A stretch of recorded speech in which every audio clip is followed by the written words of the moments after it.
Hello and welcome back. I'm Shayna Cersei, and of course, I'm very excited to paint with you today. So we just got done, or I just released a video on creating neutrals, browns, and grays with just your three primary colors. So I'm going to be sticking with my three primary colors and talking a lot about different types of color mixing, and then also what the heck can we paint with all of these neutrals? So of course you can use these neutrals to paint more complex paintings, but we are going to do a simple layering technique just using our neutrals. So as beginners, if you're a beginner watching this, or even an intermediate painter and you just need a relaxing reset type of painting, this is going to be something for you. So what I'm going to do is I'm going to take some of my neutrals and I'm going to create lots of layers of different, it'll be somewhat abstract, but it's going to resemble kind of a mountainscape.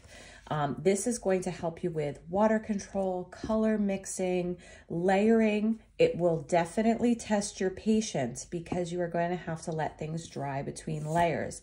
Patience is such a virtue in watercolor, so keep that in mind. All right, so let's get started with our first set of mixes. If you haven't checked out the neutrals, the neutral color mixing video, go check that out now. I'll link that right here for you. But we are using just three colors today. I'm gonna pull out my palette. Quinacridone Magenta, Phthalo Blue, and a Diarylide Yellow. Also Gamboge Yellow would work, or a warmer yellow color. If you really wanted to swap it out for a cadmium yellow, that would be okay, but it will change the types of, mostly the types of greens that you're getting, but I digress. We will stick with these three colors. So the first thing I'm gonna do is mix myself a nice neutral tone brown. So I'm gonna start with an orange, and I'm gonna make some pretty light colors. I'm gonna add a lot of water to these. So you can make them more saturated by just adding more paint. So I have this really bright reddish orange color, and now I'm gonna start to add little bits of blue to get a brown.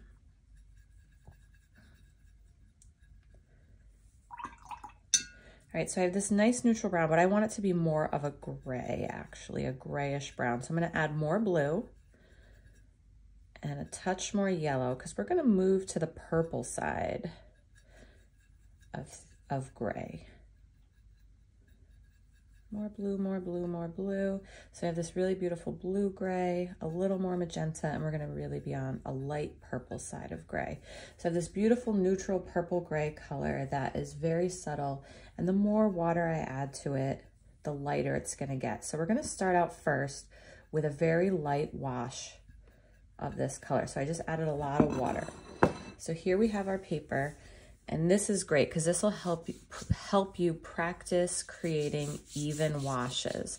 So I'm using a pretty large brush. One of the things that's really important when trying to create a large even wash is to use a larger brush. I could definitely even go bigger than this for creating a wash on this whole page, but I'm gonna stick with this and just move quickly.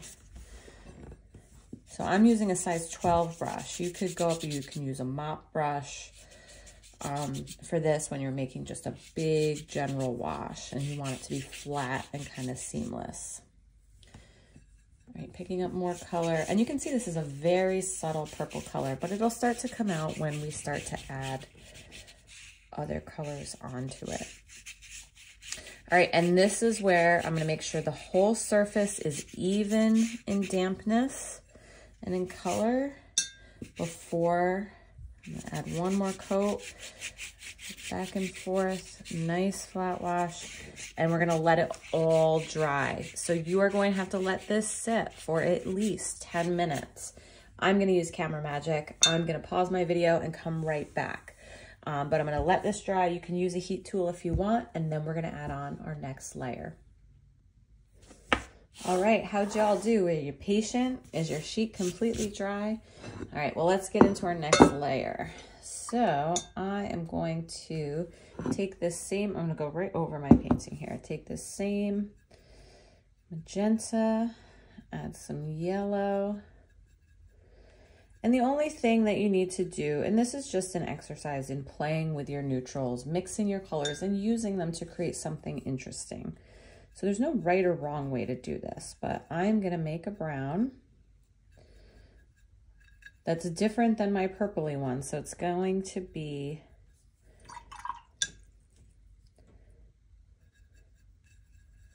just a different shade. It doesn't matter if it's more green, more red, more blue, whatever.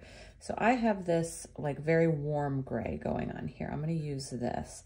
I still want it to be a pretty light color. So it's very pinky gray. Let me add a little more yellow. There we go. So you can see I just keep dipping in and in and into the three colors, bringing them together to like get a color that's different than the purple. But I still want it to be light. And I'm going to go from this corner and just kind of give myself a mountain range. So it's going to have a top edge, and then I'm going to use that color to fill in again in a nice even wash all the way down. So I want from here down from my ridge to be the same color. An even wash. You could definitely do gradient washes and things like that, but I'm just going to do even washes because I'm going to keep layering and layering and letting the colors kind of tell their own story. All right, patience is a virtue. It's going to come in handy again because after this, we're going to let this whole layer dry as well. Again, if you have a heat tool, that can be really useful. But if not, that's okay too. I'm going to use mine. Here it is. I'll put a link to this in the description or to different heat tools that you can get. But these are great to have to speed things along. I like to let it dry for a minute or two on its own to let it settle and then use the heat tool to dry it. So meet me back here in just a moment. All right, layer 2 is dry, and now we're going to go back in and make another neutral color. So let's see, this one's very pinky red. Let's go with one that's more of a, has more blue green to it. So we're going to go here, add a whole bunch of blue. So we have this really blue gray. I'm going to add some yellow. Just going to give us a greener hint to it. There we go. So still in the gray family for sure, but we're starting to lean more towards yellow-green.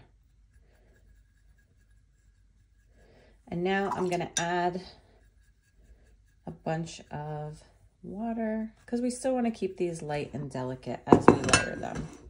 So now I'm going to take this one. I kind of wish I did this one even further down so I could go this way, but that's okay. I'm just going to have a little bit of it pop over here.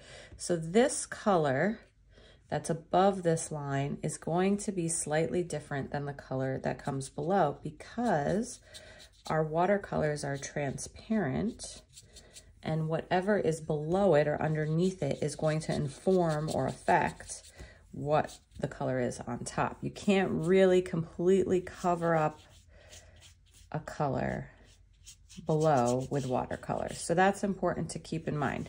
With the exception of, you know, if you're painting a black over a very fine yellow or really dark colors over very light colors, you can get really close to like, you won't be able to tell if it's covered up. So if you're using black and making silhouettes, but you can see here, look at the separation. There's a tiny difference between what's below and what's above, and that's how you create beautiful, delicate transparencies. All right, so guess what we're gonna do again? Let it dry. So go ahead and let this dry and start mixing your color or deciding on what color we're gonna do next for our next layer. And we're just gonna keep going down and down and down until we feel like we're satisfied. All right, and we're back. So layer 3 is dry. Let's go in. I really want to make a reddish brown color this time. So I'm going to add a lot of magenta. We're going to get to purple here, and I'm going to bring in some yellow. And you can see I didn't have to clean off my palette between color mixings to go to very different colors. I just keep pulling in different colors from each side. All right, this might be a little too red for me, so I'm gonna add a little blue just to bring it down a little bit. There we go. But yeah, this beautiful, lovely red brown. And again, add more water if you want to lighten the value and make it lighter and more transparent. All right, so this one, I'm gonna go up this way and cross over. So again, this will have only 2 layers. This will have 3 layers, so they're going to look different. So let's go across this way. So I have room up here to play with too. And again, now we're just going to be, so again, this exercise is great for learning water control, practicing your washes, learning how to evenly dampen the surface of paper and what happens if you don't. So if you don't and you're getting weird cauliflower edges because certain sections are drying, you can see I revisit the same sections I've already painted and just kind of try to keep them in even balanced moisture. Right before it dries, I really want to make sure everything's kind of evenly balanced in terms of dampness, even if that means adding a little bit more water over the whole thing. Cleaning my brush off, giving it a nice swipe. There we go. So again, you can see the difference between here and here. And as we layer them, I think it's just really this beautiful, lovely, neutral color palette that is so soft and delicate. So let's do a couple more layers. I'm gonna dry and then mix, dry and mix, dry and mix, and then we'll give ourselves a little fancy treatment up top with a moon, and I think we'll be done.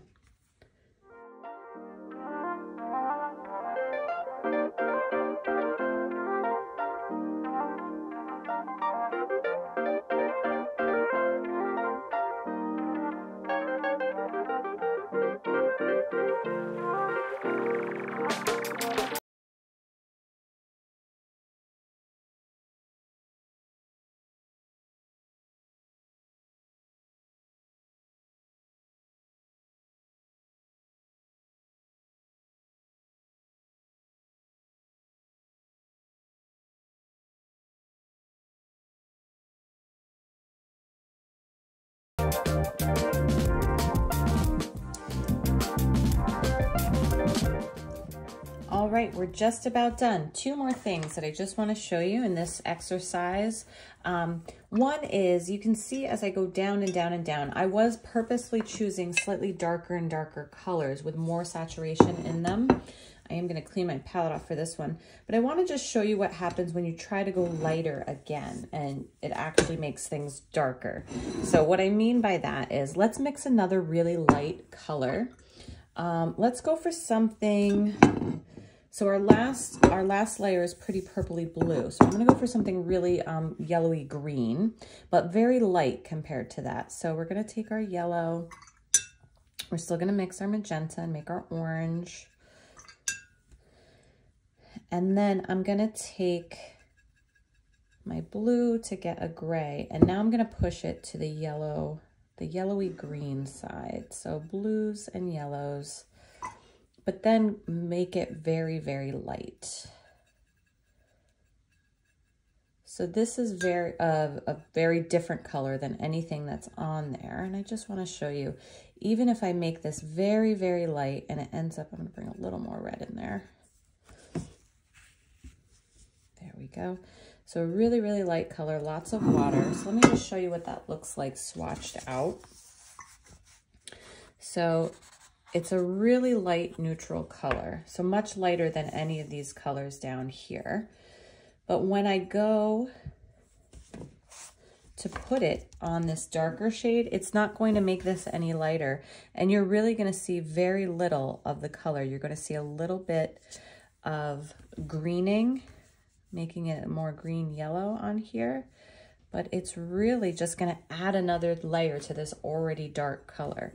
So that's something to keep in mind. You can still use these very light, subtle colors on top of darker colors, and they will change it. They will make another color. They will make it darker, but you can't lighten it up from there. So that's important to know. So we're going to let that layer dry as well, while we add a little bit of fun pizzazz to the top before we take off our tape. So I'm going to use something called Bleed Proof White, Dr. P.H. Martin's. It's a great little supply to have in your kit if you don't already.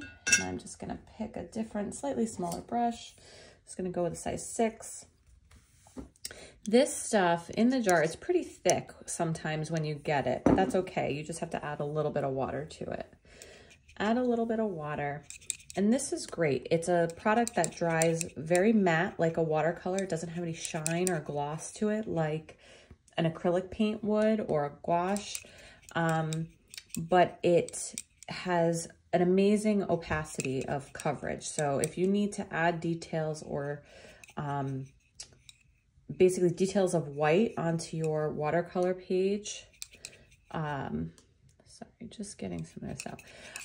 Onto your watercolors, this is a great way to do it. You could also do it by masking out areas with masking fluid to let the white of the page shine through. I could have done that here if I wanted to leave a little white circle for a moon or a sun. I could have masked out this area, then painted over it, and then at the end remove the mask, but I like to do it this way. So I'm just gonna put just a round, perfectly white. So you can see now that I'm putting white on here, that background doesn't look white anymore because we did that light purple wash on it. And the same would be true if we were removing our masking fluid right now. You would see the white of the paper, and you'll see that when I take the masking tape off, how much whiter the paper is than the background that we painted, even though it's very subtle. So I'm going to put a white moon up there. My light is casting a nice a nice reflection on there, but that's okay. We'll move it when we take the tape off. All right, so rinse that off, close up our bleed proof white. This bottom layer is very close to dry. Let me just hit it with a heat tool real quick.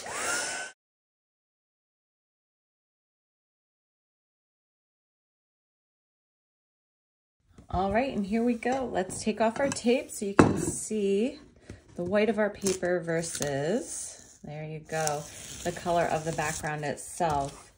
And this is such a great, easy, super easy, but does take patience. That's the hardest part of this one, is letting things dry completely and just not messing with them, finishing a layer and then moving on. Let it dry and then move on to the next layer. But this is a great exercise for that, especially for beginners, and it will make such a beautiful, elegant, abstract-ish, you know, more stylized or designed mountain range, and it really helps you with your color mixing. You can mix a ton of different neutrals from just those 3 primary colors. You learn a lot about layering and also all of that water control technique. So there we are, our beautiful neutral mountainscape. I hope you enjoyed this one. This is a lot of fun, and you can make 100 different ones of these, and each one will come out a little bit different depending on how you mix your colors. So thanks so much. I'm Shayna Searcy. Don't forget to like and subscribe. Share this with others who might also enjoy learning watercolor. And I will catch you on the next video. Happy painting, y'all.